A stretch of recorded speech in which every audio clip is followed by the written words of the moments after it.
I want to refresh all of our recollection about just how well Bernie Sanders really did last time. We'll put a map up, actually, that shows that he actually won, as I understand, the primaries in 22 states.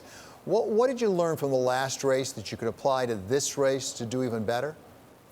Well, first of all, I would say that what we learned, and I've been doing this for 29 years, and I've never seen a campaign like we ran in 16.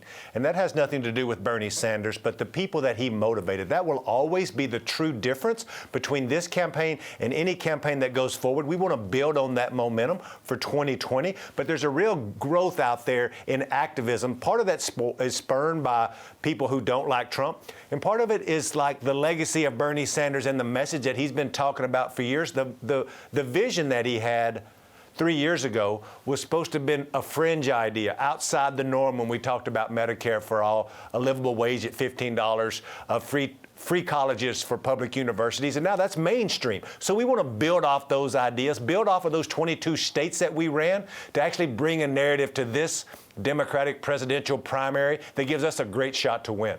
So the fact that the country, or at least the discussion within the Democratic Party, has moved toward Bernie Sanders is a strength, but it is also possibly a weakness, because there are going to be other people who are also going to be appealing to some of the very same people, people such as Elizabeth Warren, but not limited to Elizabeth Warren. Does that make it more difficult for you this time?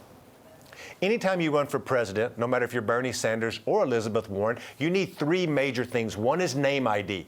Bernie Sanders has name ID. We spent $200 million in the last election building that name ID. We don't have to do that again. The second thing is you need an organization. You need an organization on the ground, and Bernie Sanders left that organization in place, and it continues to be there now. And the third thing is you need a lot of money, and you need to be able to raise a lot of money because of the front loading of the primaries now, especially with California. So whichever candidate would have all three of those has a good shot to win the nomination. And right now, as it stands today, Bernie Sanders is the only one who has all three right now.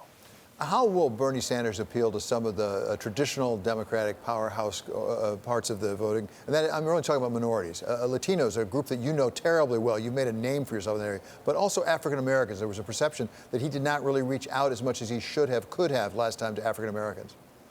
There's two parallel things going on there, and both of them are in Bernie Sanders' favor.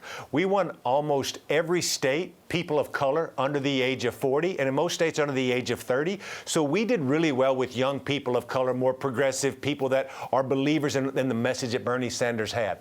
This time, the field will be split, not just us and Hillary. It'll be split 10, 12, some say maybe 20 people. So when you go to splitting up that electorate, we don't have to win everybody in a particular state. We just have to go out and have our message heard to win a portion of that state. And we plan on investing with people of color, African Americans, with Latinos in every state. We are not going to walk away from that. We're going to put our message out there and hope that we get a percentage of that group to support us. Does Bernie Sanders have a woman problem, to put it very bluntly, because there were reports in the last campaign that some behavior, some people on the campaign was not admirable. And he himself, Senator Sanders, has said he could have done better.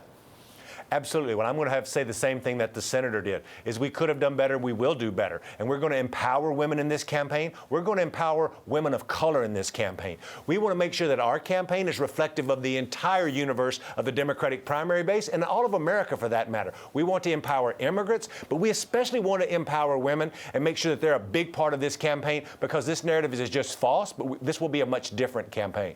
And finally, how does he differentiate himself from Elizabeth Warren? Elizabeth Warren, for example, has come out with a fairly robust plan to tax wealth, not income, wealth, that would generate a lot of money. She said she's going to use that for child care, universal child care. Is that basically a counterbalance to what Bernie Sanders has consistently talked about with paying for college education?